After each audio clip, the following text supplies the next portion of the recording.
আসসালামু আলাইকুম। আমার নাম রাবেয়া। আমার এই যে প্রতিনিধি একটা মেয়ে, মনে কোনো কিছু পায় না।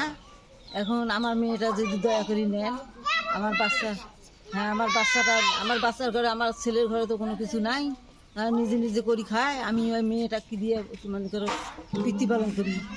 আমার মেয়েটার হলো চিকিৎসা করা নাগে, মনে করো খরচ খালা দেওয়া নাগে।